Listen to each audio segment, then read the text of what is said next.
Alright, back again. As you can see, I got the wipers off.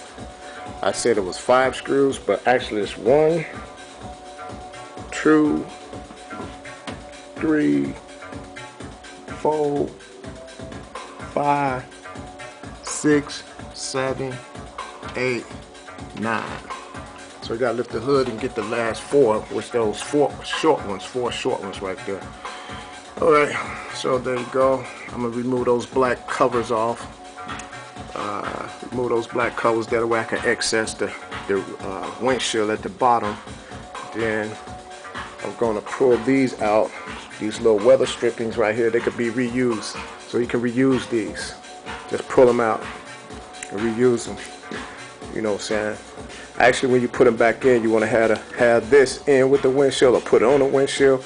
I don't know how that. Some of them you have to slap them on when you lay the windshield in there. But I'll let you know that as I do it. Okay, there you go. So I just got to remove those 2 black louvers off, whatever the hell you want to call them. And then pull the little weather strippers I just showed you, and I'm going to start, put my tool in there and get that on out of there. I might use a wire, piano wire, and have someone come in, have my son come and help me move it back and forth and slice it up out of there. Alright, peace out. Okay, see you in a minute.